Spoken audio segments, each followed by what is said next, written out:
And in the words of Kurt Valenti, we are live. Well, I am live on June 25th, 2025, just after 7 p.m. Central Time, 8 p.m. Eastern Time. I hope everybody's had a great week. We are at the middle point of the week. It is Wednesday, hump day, as I love to uh, go after that meme every week, as people who are close with me know all too well. And moreover, it is the first round of the 2025 National Basketball Association draft. So we have that going on tonight. We've got the long awaited Kevin Durant trade that finally went down earlier this week in the NBA, with him going to the Houston Rockets after multiple teams had been involved with talks with the Phoenix Suns. There was a lot of speculation that he might go to Miami Heat, which apparently were the other finalists in those discussions. But he does end up going to the Houston Rockets. And of course, there's no shortage of headlines outside of the NBA as well. We've got trades already being agreed to in the NHL. We've got Major League Baseball with its sort of middle of the season coming around. The All-Star break's just a couple weeks away. And even in the NFL, we're getting some interesting headlines. We've got Aaron Rodgers essentially confirming that he is expecting to be done after this season, and much more. So we're going to break it all down tonight over the next 60. And as usual, if you have anything to say, ask, or just want to jump in on the conversation, just jump into one of those comment sections on any of the channels where we are live, and I look forward to hearing what y'all have to say and getting into it with some of y'all. So it's going to be a fun evening, and here we go.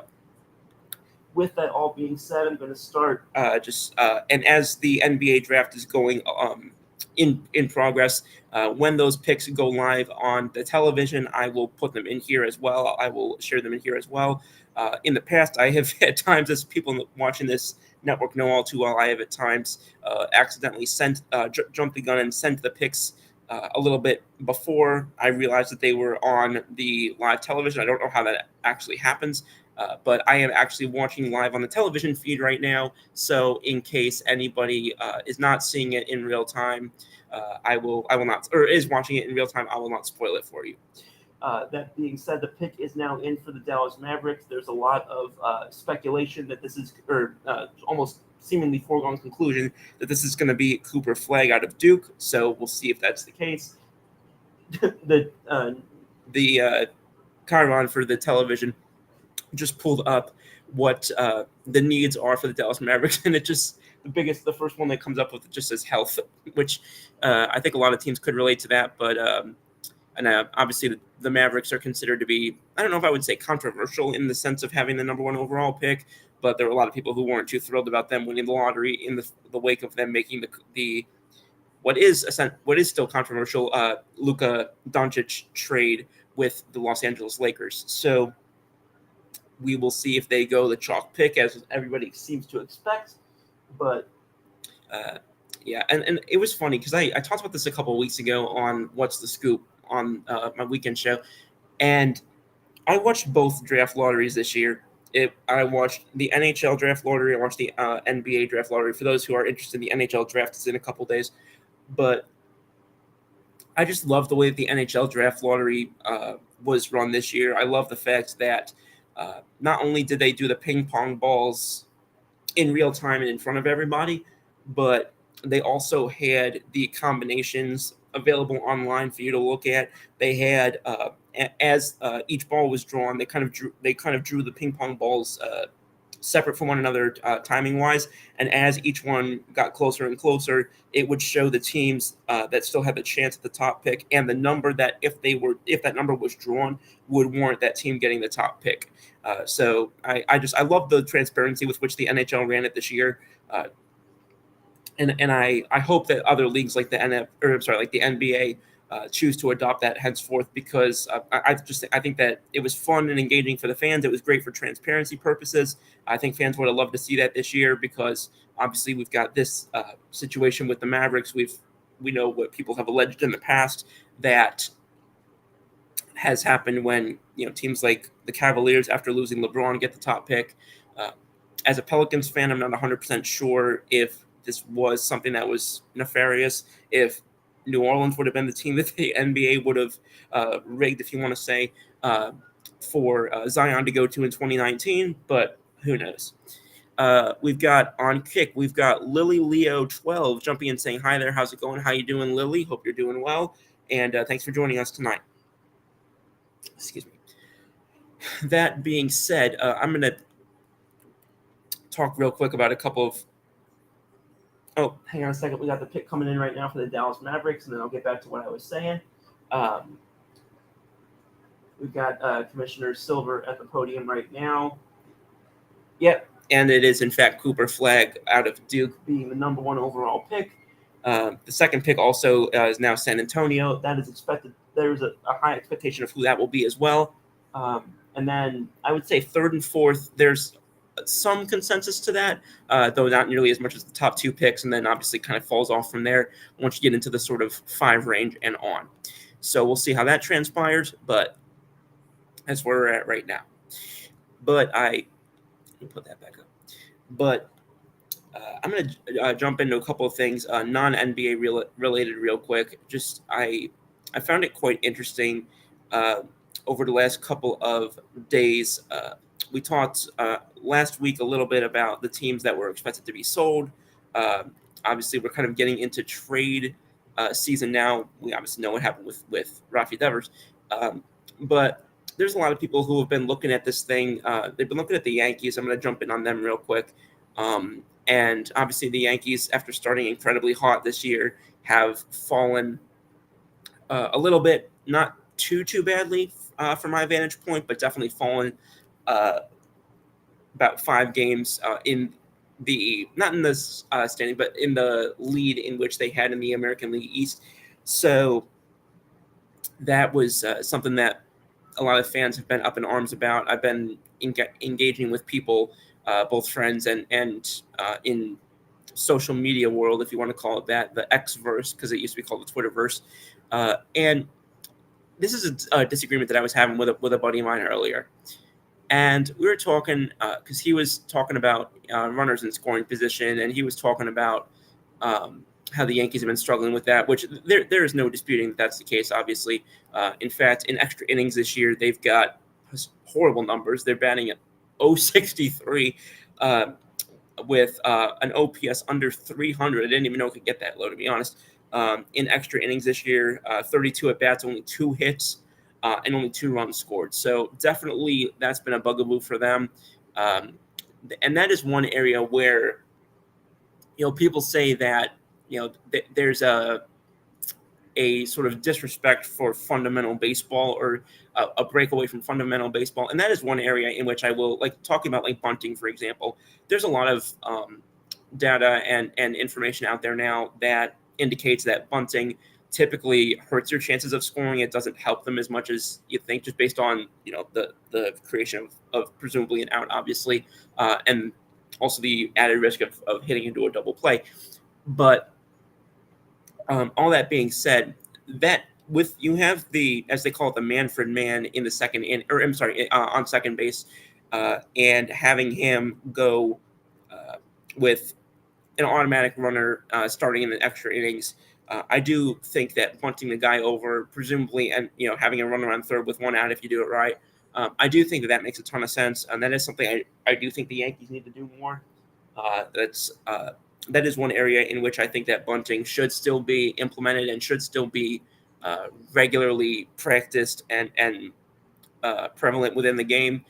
And I do agree with people who say that that's I don't know if problematic would be the word, but who dislike that's not the case. I definitely can level with that and respect that, and agree with that.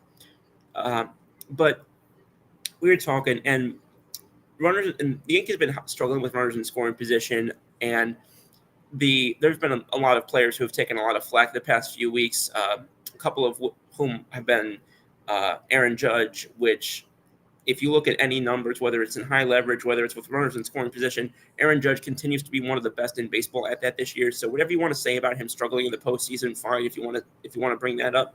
But to call him unclutch, or to say he shrinks in big moments, or to say he hasn't been clutch this year, not only is just not a great, not only is just not a good take, but it's also just fundamentally wrong, and it's not backed up with any sort of information that is available and readily available. So that is one area in which I'll push back on some Yankees fans who want to say that about Aaron Judge, and also. We're moving forward toward the NBA, or I'm sorry, the MLB trade deadline next month. Um, people are starting to talk about what the Yankees should do, who they should get in the lineup, and we talked about that a little bit on the show. What's the Scoop last week? And a couple names that were thrown out. I threw out the name Miguel Vargas. A couple of other names were thrown out. One name that I completely blanked on, and I want to mention because I think it's an underrated name and potential reunion that I believe should be pursued. Is with the Pirates and their infielder Isaiah Kiner-Falefa, former Yankee infielder. Whatever people want to say about his struggle start there, he not only did he sort of keep fighting through it and eventually break through, but if you look at his numbers, was one of the most reliable hitters in the organization when it came to needing a clutch hit, when it came to runners in scoring position, when it came to high leverage situations. There's a lot of evidence out there that clutch is I don't want to say not a real thing because I think that's too heavy handed and not entirely accurate. That being said, I do think that there's a lot of I know there's a lot of evidence showing that it's volatile and it's not a great consistent from year to year. Even Aaron Judge, if you look at his numbers in high leverage situations or with runners in scoring position, even his average several years dipped down into the low 200s or even below that in those situations, multiple years in his career, almost half the years in his career. So even the guy literally called Captain Clutch was, a little. I don't want to say, I don't want to knock the guy, but I think a little bit more mythological in terms of how almost his entire career he was hitting in that regard, because he did have a lot of solid years, but he also had some off years as well. And that is not a knock on him at all. That is not a detriment to him at all. It's just another evidence or another piece of evidence that those types of situations are volatile, that there's some randomness to it, that there's some luck involved. It's not as cut and dry as this player is good with runners in scoring position or he's not. And there's a lot to back that up. So I do want to just bring that up because there was a conversation that was had with, I don't know if he goes by Clint Frazier or Jackson Frazier, whatever it is, former Yankees top prospect who then went to the Chicago White Sox. Not quite sure what he's doing now, but he made headlines last week for talking about how he believed that the Yankees have too many people who are not emphasizing the importance of clutchness or one thing or another. And I agree that there's a certain amount of metal but there's a certain type of metal that is needed to be successful in New York and needed to be successful under the lights in New York and be able to kind of handle that night in and night out.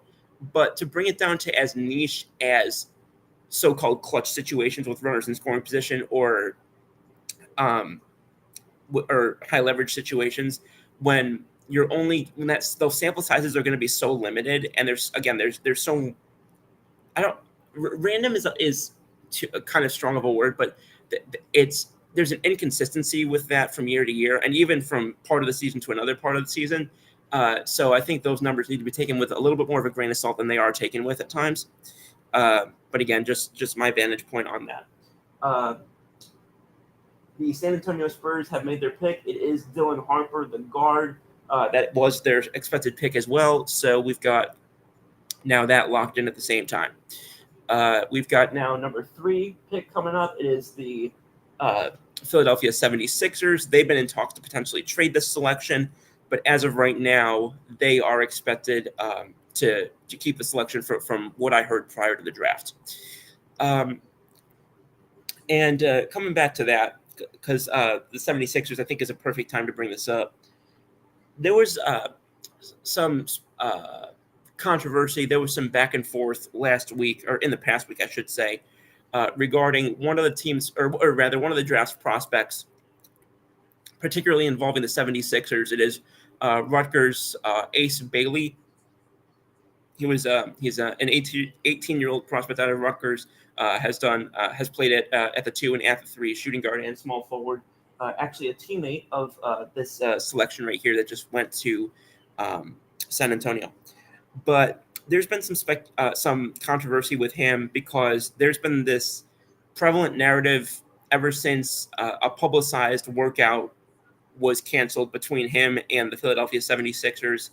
And there were some comparisons to the infamous situation now from the NFL with Shedeur Sanders this year in the draft, and how he fell to 144 and then ended up getting drafted by the Browns, and everything that we know has happened since. But also, I find that to be an unfair comparison. For one thing, Bailey has outright not worked out or met with any team. This is not I'll only work out with teams in the top 2 or the top 4. This is I'm not working out with any team. This is I'm not meeting with any team prior to the draft. Do I really understand the logic behind that? Not entirely, or really not to any great degree, I should say. But I think that people holding it against him and comparing him to someone like Shedeur in the sense of he's sandbagging these teams or one thing or another, I think that's a little bit of an unfair comparison, just based on it seems like he's handling this consistently across all 30 teams. It doesn't seem like there's a. Give me 1 second, y'all. I apologize. It appears that there's some sort of a glitch with my tech here. Just give me 1 second. I apologize.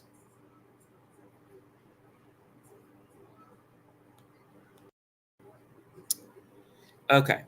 I've gotten a couple people telling me that there's been some breaking up and some desynchronization between my voice and the video clip. So if anyone in the chat can just let me know if that improved anything, please let me know. Just obviously want to make sure that y'all are getting the content that you deserve. But getting back to the Ace thing, I struggle with that comparison when you're looking at the Shedeur situation. We all know all too well about the Brian Daboll situation, or if you follow the NFL, you probably know about the Brian Daboll situation with the New York Giants and how poorly that interview from both sides appears to be acknowledged to have gone. But this, and also obviously, Ace Bailey does not have a polarizing and somewhat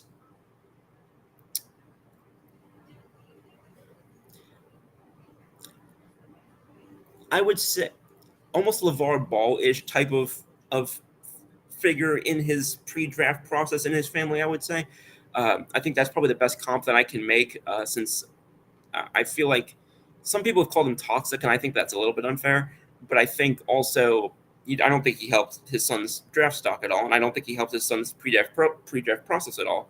But with all of that, I think that viewing these situations in their own independent light, I think, is important, and I think is really the only fair way to look at this for when it comes to Ace.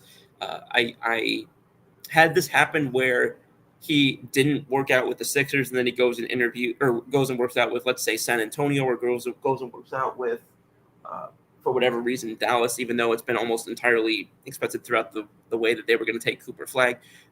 If that were the case, I could see a little bit more of an issue, but it's not like he's not going to interview with Philly because he expected to go that much earlier, because again, these two teams were already went with their expected picks. So that's just my take on it, and I know it's not a popular one when it comes to NBA circles regarding Ace.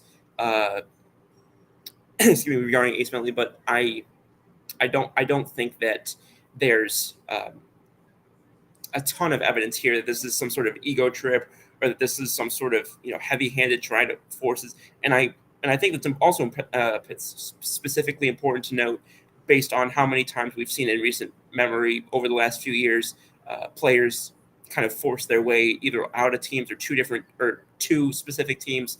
But then again, it's also that typically happens with veterans. So obviously, I understand this would be a different situation as a rookie as well.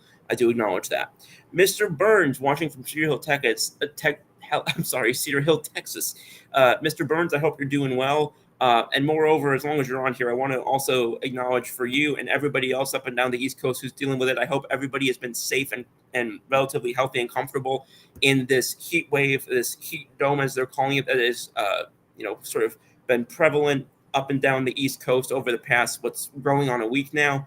I know down here on the Gulf of America coast, I know it's been quite intense and doesn't really show any signs of letting up over the next several days. And so just wanted to get that out there. And I hope that, Mr. Burns, I hope you and your loved ones are doing well. And I hope the same for everybody else out there who is potentially impacted and in the path of what's been going on weather-wise. Philly has made their selection. It is VJ Edgecombe, the guard out of Baylor. Last season, 15 points per game, 44% field goal percentage, averaged about 6 rebounds per game, 3 assists per game. So he's the newest member of the Philadelphia 76ers, and the Charlotte Hornets now go on the clock at number 4. So evidently, I don't know if it was the deciding factor, but evidently did not help Ace Bentley's potential for going to the 76ers. It was reported that they're still going to be potentially involved in taking him. Obviously, that has now been confirmed not to be the case. Ms. Stephanie Padilla is watching from Chicago, Illinois. Ms. Padilla, I appreciate it. I hope you're doing well. Looking forward to hearing anything you've got to say tonight. And also, as I just said to Mr. Burns, I hope you and your loved ones are all doing well with all this crazy heat dome business we've had going on up and down the East Coast this week. I will talk a little bit about a couple of the trades that transpired this week. I'll start with the Kevin Durant situation, that the trade that went down a couple days ago. The Phoenix Suns sent Durant to the Rockets. The return package was Jalen Green, Dylan Brooks. A lot of people remember him as the lightning rod young player, formerly of the Memphis Grizzlies. The 10th pick in tonight's draft, well, I believe will still be made by the Houston Rockets, will ultimately go to the Phoenix Suns as part of that trade, and 5 second-round selections also were involved. There was a final offer made by the Miami Heat as well, but it ended up being the Rockets who ended up winning out on that. And so a lot of people, I think, expected that the Durant price was not going to be to the extent of what it was the last couple times he got moved. Injuries obviously have hurt him. He's getting up there in age. He's getting up there in age. He's going to be 37 at the start of next season. So, but it was quite interesting as it came out over the last couple of days to hear. And again, we don't know how 100% these are, but they are coming from reliable people that the Suns, according to Brian Windhorst, requested from the Cleveland Cavaliers their guard Darius Garland. So clearly they were targeting somewhat high-end young talent in these other offers as well.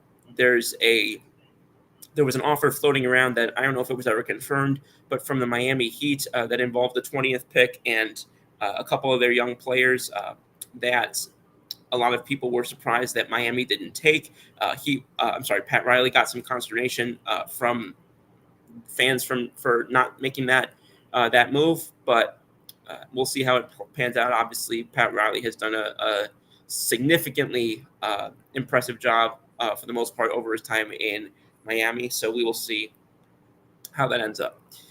Also, shifting over to a league that I think sometimes goes a little bit overlooked, at least by me, but I want to bring it to the front table today because there was a significant trade that went down involving my favorite team in the NHL, the Philadelphia Flyers, the other day.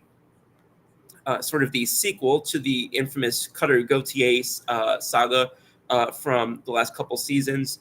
There was a trade that went down that sent Trevor Zegras from his former team, the Anaheim Ducks, over to the Philadelphia Flyers. That trade Pat been, I would say, pretty heavily looked at as a positive for the Flyers. There's a lot of people noting his injury history, and obviously that is something that should be noted. But he has been multiple times a 60-point player when he's been healthy. He was banged up not this past season, but last year only played 31 games. This past year came back, still didn't play the full season. He played 57 games, but he, for most of his career, has averaged almost, or rather over 1 point every 2 games. So if he can stay healthy, he's still only 24 years old. Actually younger than me, interestingly enough. He's still only 24 years old. So if he can stay healthy, I'm looking forward to seeing what he looks like on that line next to Michkov and next to perhaps Jamie Drysdale. There's a lot of recent discussion that has talked about the bond that he already has with players like Drysdale on that young team, especially now that Tocchet is the head coach. Mr. Burns says, glad he was gone from the Suns. Says Derek Queen could be a sleeper pick from Maryland. Hope he goes to Wizards, Spurs, or Lakers. I do want to see Queen with Victor Wembanyama. And Miss Stephanie Padilla says, I disagree. He needs to come to Chicago. So we're about to get some of these answers in somewhat short order here. One team that I will talk about real quick, the team that I follow, the New Orleans Pelicans. There's been a lot of, I would say, definitely the heaviest buzz coming into the draft about who they'll take.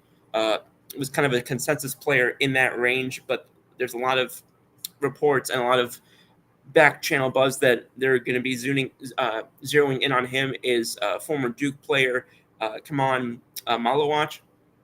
He was a teammate, of some of the other Duke players I mentioned earlier. That is somebody that they are believed to be targeting at 7. There's been a lot of discussion the last couple of days that they are looking to trade up into that top 5 or 6 for potentially targeting Ace Bailey. But as of right now, the expectation is they'll sit at 7 and presumably target, if available, Kamon Malawach.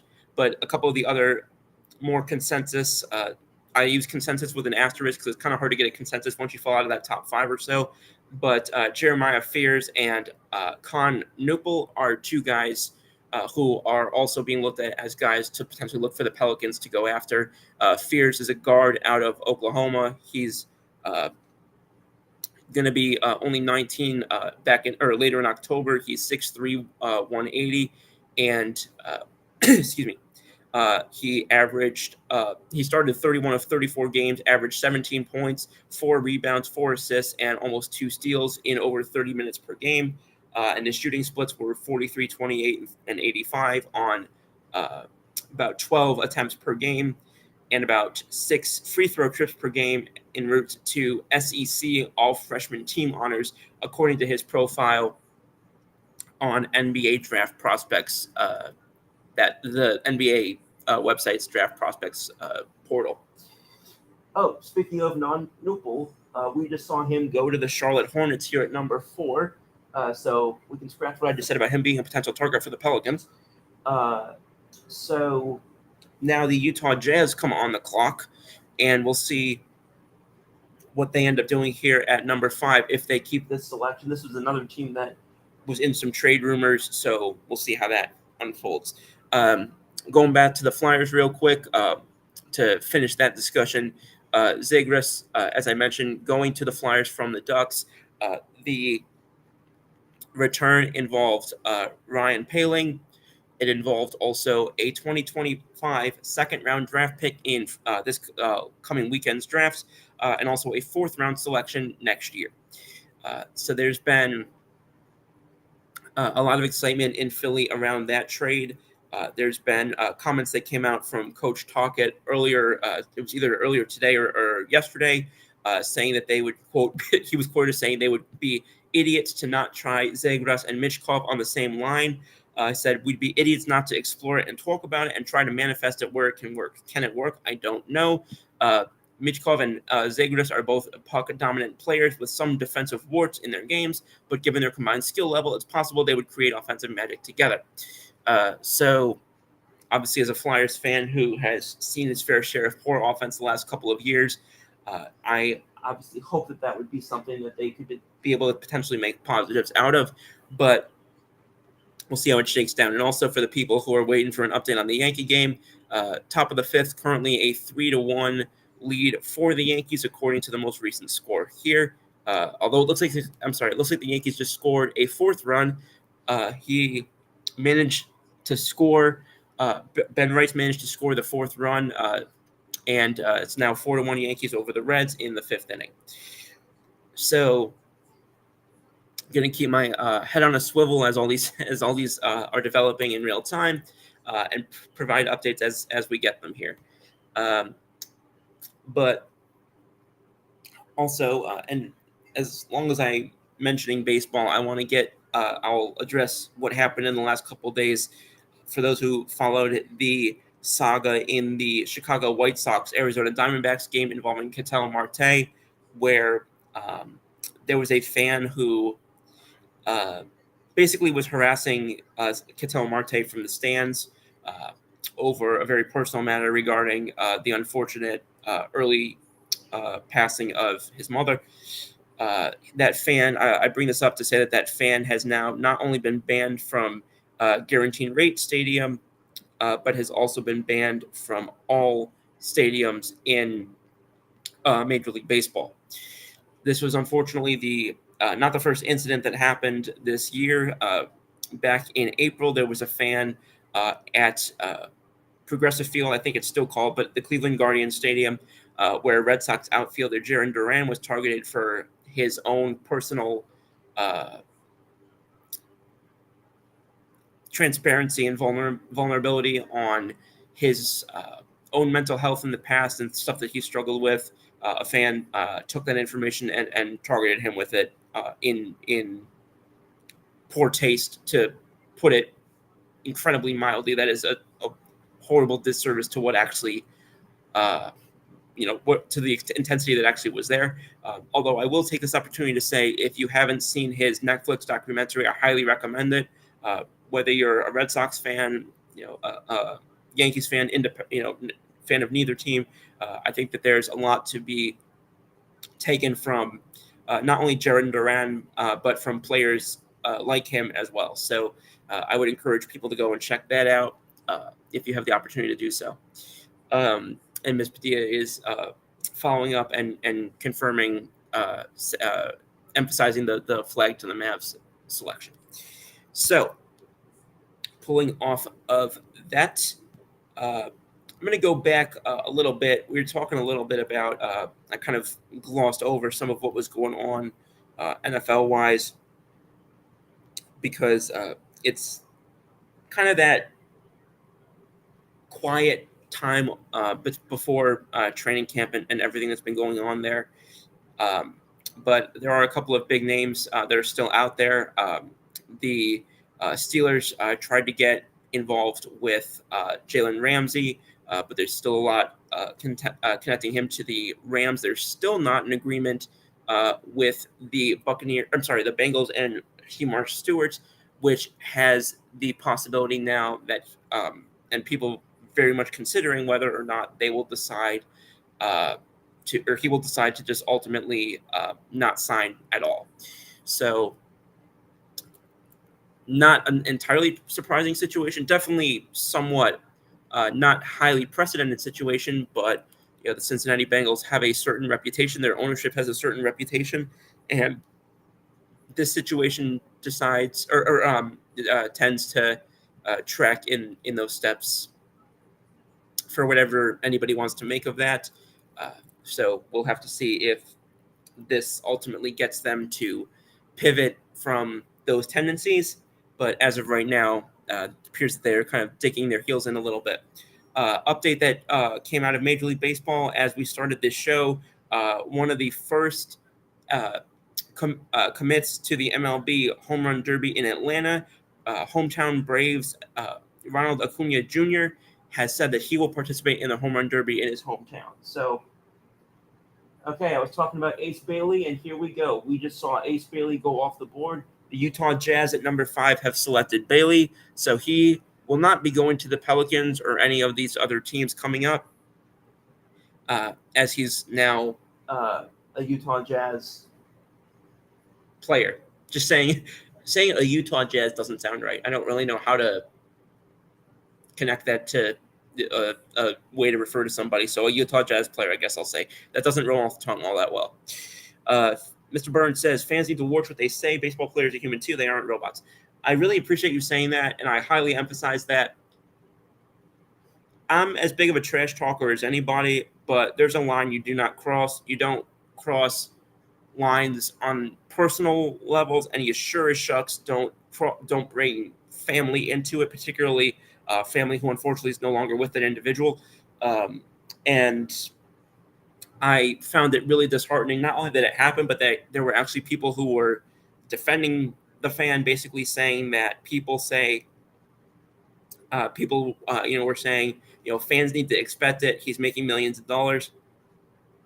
There are plenty of names that I could rattle off, and I don't want to bring this. I don't want to bring this to a massive segment right now, but I do want to acknowledge that there are a good number of names that I could rattle off of people who were very much financially taken care of and sound, and that did not have a strong correlation with positives for their mental well-being. So I hope that as time goes on, that these fictions can be dispelled with, that there's some strong correlation between money and mental well-being or psychological well-being, because those two things do not go hand in hand. And there's obviously plenty of examples that I could provide in the public space. So I hope that eventually the culture, whether it's sports or baseball, and I see a lot of people trying to connect this to gambling. I see a lot of people saying that they notice this more with the rise of gambling. I don't have really anything to back that up one way or refute it, so I'm not going to speak too heavily on that. However, I do think also not only the rise of social media and the easy access to wide swaths of people unchecked, and not even unchecked, but also not requiring to attach your own identity to what you're saying and putting out there. You're not required to have your own. You can put a profile picture, but you're not checked in any sort of way to make sure that it's you. Your name is not checked in any sort of way to make sure that it's you. At least as far as I'm aware, I signed up for my account years ago. In most cases, so it kind of allows. I not to be too blunt here, but it kind of allows people to not have to have the balls to stand by what they are saying, or to have to face, people want to go and say free speech, and I'm as big of a free speech advocate as you'll find. However, people also have to acknowledge that with that freedom of speech does not come freedom from consequences. And I'm glad to see that the White Sox took action. I'm glad to see that Major League Baseball followed suit and took action as well. So appreciate Mr. Burns and others chiming in on that. I did want to just address that right now, because that was just a really upsetting situation for a lot of people, very much myself included. I couldn't imagine, what Ketel Marte, dealt with in real time there. Loved seeing Torey Lovullo and some of his teammates go out there and stand by him. Love hearing the both teammates and opponents both make statements in support and solidarity with him. And glad to see Major League Baseball taking this type of thing seriously. Coming off of that, let's see, we don't have any further picks. We've got the Washington Wizards on the clock right now, and my Pelicans are on deck. So unless we trade up for this selection here at 6, looks like we're staying at 7, not being able to be successful in a trade up. However, as long as we're talking Pels, they made a trade of their own that needs to be mentioned and discussed a little bit. A couple days ago, they came to an agreement with the Washington Wizards, who are picking right here, ironically enough. Longtime Pelican guard C.J. McCollum forward and center Kelly Olynyk and a future second-round pick went to the Washington Wizards. In exchange, the Pelicans are acquiring guard Jordan Poole, forward Sadiq Bey, and tonight's 40th overall selection, so a second-rounder in this year's draft. So they're moving up that second-rounder from the future to this year and acquiring Jordan Poole and Sadiq Bey in exchange for C.J. McCollum and Kelly Olynyk. In fact, when I first heard of this trade, the first name that I heard involved was Jordan Poole, and I messaged a friend saying, I don't know how that's going to mesh on the court with C.J. McCollum. Immediately as I sent that message, I get a notification that McCollum's in the deal, so I figured, okay, that makes sense. And this also makes sense from a cap perspective. These guys, both McCollum and Olynyk, were on expiring contracts, and this is obviously not a team that is looked at as a championship contender this coming season, unfortunately. So, moving off those types of moving off those types of guys, boosting your draft capital, and then bringing in still highly regarded young players, even though they've been somewhat had kind of shaky pasts, despite their youth. It looks like New Orleans is giving them a chance to see if they can kind of build on some of the success they have had in the past. Poole just turned 26. He had a much better season this past year with the Wizards. He averaged almost 21 points a game, almost 5 assists, and 3 rebounds in just over 29 minutes a game. And he is going to be, I think, a welcome presence, both off the court, but especially on the court when it comes to particularly trying to fill the void of Dejounte Murray, who tore his Achilles early into his first season with the team this past season and is not expected to be ready until well into the 2025-2026 season. So this is going to reduce New Orleans team number for by about $6 million for cap purposes. So there's a little bit more flexibility now and room to play with, I guess you'd say. I don't expect the Pelicans to make any massive moves on the free agent market this offseason. I don't think that's where they are. I don't think that's where they are in their timeline. Excuse me. But that's kind of where things sit right now with regard to that trade. We got the Wizards making their selection right here.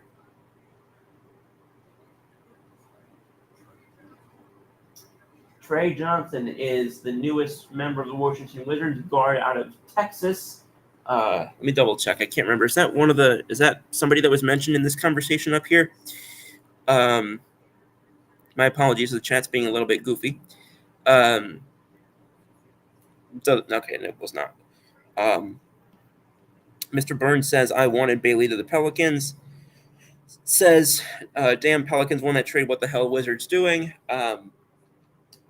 Yeah, I was kind of surprised, honestly. I am excited. I wasn't the biggest Jordan Poole fan when I was earlier into his career. Also, but that was less for basketball reasons. I happen to be a Draymond Green fan, so obviously when there was that beef between the two of them, my initial bias sided a little bit more with Draymond in that.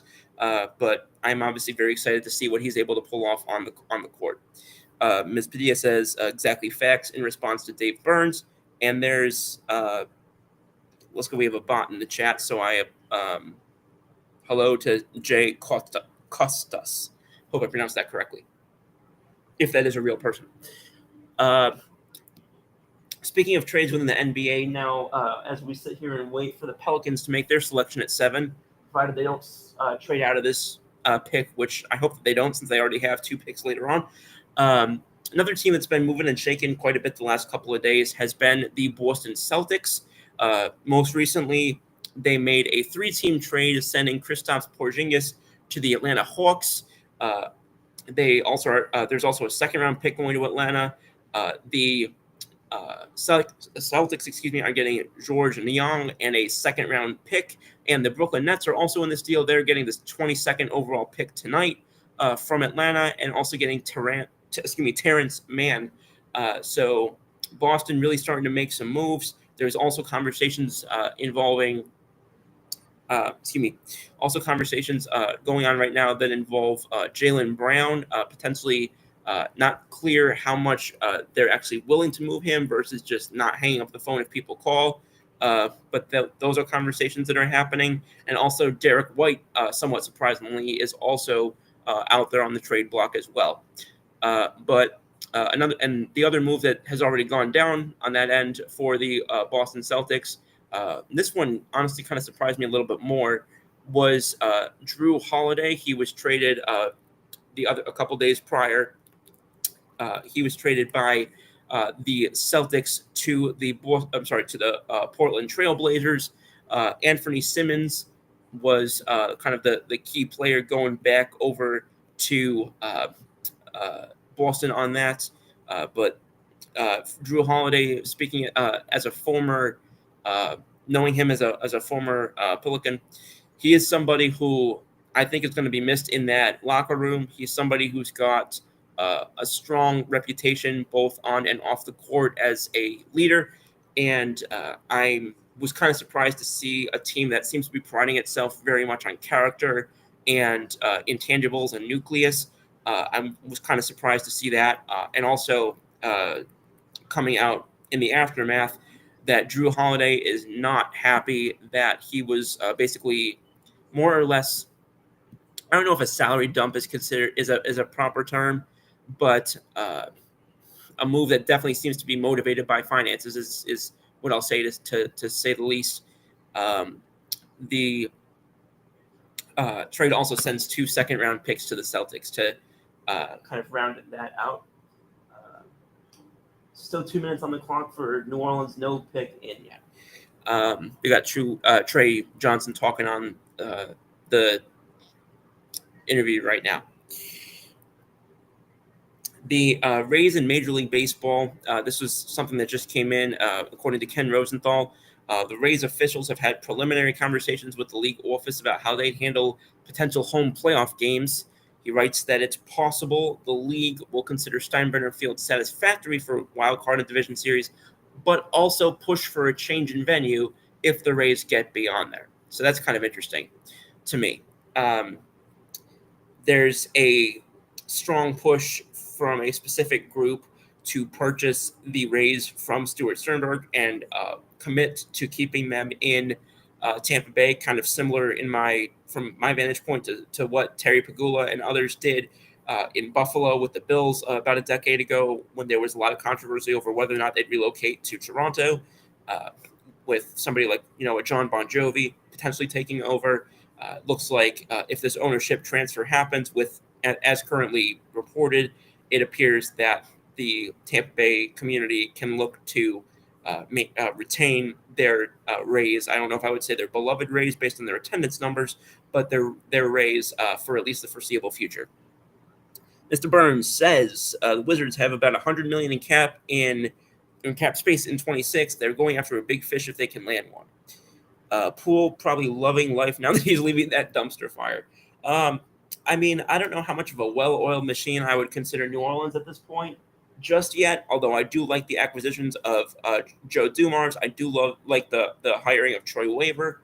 I want to see what we're doing a little bit more. I do like the way that they've handled it, I should say, Zion Williamson to this point. I'm glad that they are trying to, salvage that relationship, but also basically saying, you got to buck up, basically, and not pulling any punches and not sort of kissing ass to their superstar like we've seen a lot of teams do, particularly smaller market teams, even though I hate the phrase smaller market.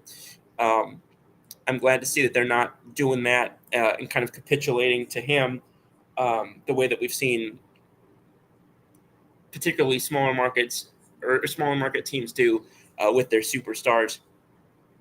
Because, one, I just don't like that in principle, but two, I also don't think that Zion's production has matched his talent and his potential enough for him to have the cachet to be able to do that. As my longtime personal trainer, shout out to John Matt, said, and this quote has stuck with me ever since. And I apologize for what I'm about to say, but potential only means you haven't done shit yet. Is the quote. And while I I know that potential is looked at in a lot of. Okay, the Pelicans have made the selection. It is not the guy that I mentioned. It is Oklahoma guard Jeremiah Fears. That is a name I believe was mentioned earlier, if I remember correctly. Let me see. Oh no, I'm tweaking. Okay, but that is the latest pick. Excuse me. Guard definitely makes sense, as I mentioned, the Murray situation, and also the way that the offense has not matched the defense. When the defense is kind of outshone the offense in the last couple of years, more often than not. So I think that this is a solid pickup. He was a midseason finalist for the Wooden Award, which is one of the bigger awards in college basketball. So that's something that I'm looking forward to kind of seeing what's going on. There's a message right now that just came in from NBA writer from The Athletic, I hope I'm saying this right, Will Guillory. Joe Dumars traded for his point guard of the present in Jordan Poole, and he drafted his point guard of the future with Jeremiah Fears. So hopefully those things track forward. Also, we have a scoring update in the Yankees game. Aaron Judge hits an RBI double. Yankees lead 5-1 in Cincinnati right now in the top of the sixth. And Mr. Burns says, give Lillard back for Drew and the Bucks will be champions again. Yeah, I'm still very curious to see what happens there with Giannis Antetokounmpo. He, for a while, seemed to me like the last guy who would get traded of any major superstar in NBA, but especially with his comments last year about their steps to success, which I know he got some sort of mixed reactions about. More on Fears, he was kind of a late riser in his season at Oklahoma. He was a former 4-star recruit, and he was considered a top ball handler and playmaker as a freshman, averaging over 17 points, 4 assists, 4 rebounds, and almost 2 steals per game in 34 games. 31 of those he started. His jumper is, as written here by Corey Mayer, his jumper remains a work in progress as he knocked down just over 28% of his three-point tries, excuse me. But again, like I mentioned before, he's not even going to be 19 until October, so plenty of upside there. And obviously, as a Pelicans fan, I hope to see it come to pass. But yeah, back to the potential thing. And I think this is an important thing to note because it was a conversation that I had on What's the Scoop with some people, with my two friends this past weekend, with my co-host Brandon and my buddy Jay. We were talking about guys like Jason Dominguez, guys like Anthony Volpe. We talked about guys from the past like Gary Sanchez, and sort of that gap, gulf, however you want to phrase it, that existed between talent, potential, and actual production. And I think that that's an important thing to not lose sight of. However, you know, it's again with the Yankees, as long as if you're playing this balancing game where you've got this sort of core of players that are under 8-figure contracts. And when I say core of players, I'm not just talking about Judge and Cole, but I'm talking about their other higher salary guys. So you're talking your Giancarlo Stanton of the world. You're talking your Max Frieds of the world. You're also talking a guy like your DJ LeMahieu, and now, at least for now, someone like Cody Bellinger. So those are guys who I think are when you're looking at those guys who are now mostly in their mid-30s, or in some cases a little bit behind or a little bit ahead of that. A lot of teams that are successful, is by flanking that with younger, cost-controlled talent. Obviously, meaning in that first 6 years before free agency when they come up, and you've got looking at their annual situation with some of those younger players in terms of how long they have left before free agency. It's suddenly we saw what happened with Gleyber Torres last season. Now going to the Detroit Tigers. Some of these guys are not sitting here with a ton of time left. We've got Volpe still has 4 years left, but some of these others, excuse me, sorry. Jonathan Loiska is already at his 6-year mark, but Jazz Chisholm 4 years, so he's about 2 years shy of that. And then we're still in pre-arb with guys like Dominguez and Peraza and guys like that. So I give them a little bit more rope, but some of the names that I'm looking at, like particularly Jazz, is somebody who I have my eye on. But soon Anthony Volpe is going to mention that conversation. I don't really like that guys are looking to move on from these guys this quickly, especially again when they're still in their pre-arbitration years. I think that's very early to move on, especially from a former top prospect.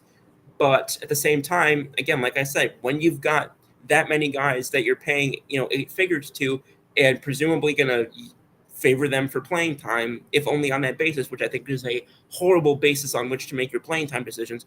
But if you're going to do that, then that's going to cut out innings, plate appearances, and innings in the field for those younger guys, and is going to inhibit their development, because you're basically not going to put them in a position where they're going to be able to struggle those first year or two. You go back and look at any great player, even some of the best Yankees or non-Yankees of all time, almost without fail, which is an ironic word choice for what I'm about to say, but almost without fail, they're sitting there at those first 1 or 2 years, typically either up and down from the minors or up at the majors, but posting some pretty pedestrian or even worse numbers. And as we're seeing, Yankees fans are not having patience for that. And to an extent, I get that. But again, these are guys who are 3-4 years away from free agency in some cases.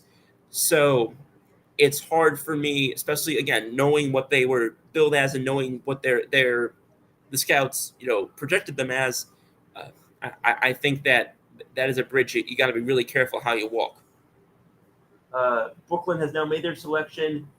Edgar, I'm going to butcher this, I'm sorry. Edgar Demine, the guard out of Brigham Young University, is the pick there for Brooklyn. And Mr. Burns says Jazz is an amazing player, but has to control his temper, be a pro is also that. And I'm glad you mentioned that, because this is another thing on which I was having disagreements with Yankees fans the other day. And I'm seeing fans who are defending Jazz and basically saying, at least we see that somebody cares or one thing or another. You can show that you care and still not be an idiot. You can show that you care and still have control of your emotions. You can show that you care and still know when enough is enough. That umpire, for all we can say about umpiring and umpires and refs having too short of leashes or too big of egos or whatever the case may be, or not owning up to bad calls or whatever, that umpire gave a decent amount of rope to Jazz Chisholm. And Jazz would not let it go. Even the commentating group that night for the Yes Network was acknowledging that Jazz had plenty of chances to break it off. He had, his teammates and coaches were coming up trying to get him to kind of tone it back. So I get that fans like seeing that players care, and they like seeing passion, and they like seeing fire, and they like seeing heat at times. And I agree with that. I mean, I'm one of the biggest things that I've advocated for Aaron Boone is that he stands up for his players. He's not afraid to get run. He's not afraid to go and get his money's worth, as they say, with the umpires. But again, especially as a player, and a player who's really important to this team, it's not a good look. It's not a good look. It's not a good move, and it can't happen. It cannot happen in New York. People say Yankees should act a certain way. I don't want Yankees being loudmouths. There's a difference between being a fiery player, a passionate player, and even a little bit of an attitude player. But You can be that and also not be unhinged. Isn't even the word I'm looking for. An undisciplined dolt. That's not what we're looking for in New York. That's not what we're looking for in the Yankees. And if fans are out there saying that they're giving it a pass because at least it shows fire, I'm sorry. I'm not looking for my players to be only caught up in their passion and also not using their prefrontal cortices. Not looking for that. Not in New York. And with that being said, we have ticked past the buzzer, and y'all have gotten through another hour straight of just me. Guys, I really appreciate there was a lot of activity tonight. Mr. Burns, it was great to hear and talk quite a bit with you as the draft was unfolding. Ms. Padilla, appreciate you jumping in. And we had plenty of Lily jumping in on kick. We had a lot of viewership tonight as well. I appreciate everybody who did tune in. I know my grandmother was watching, so if she's still watching, shout out to you, Grandma Taluba. And I hope you're doing well, and I hope you and Rich are staying safe during this unhinged weather that we're having on the East Coast and the Southeast. And I look forward to seeing y'all again next week in the first show for July. I'll definitely be talking more baseball as the All-Star break and trade deadline continue to draw near. And I hope that y'all will tune in on Saturday night back with me and my co-host, Brandon Furtado, for What's the Scoop? Same scoop time as always, same scoop channel as always. And that's 9 p.m. Eastern, 8 p.m. Central.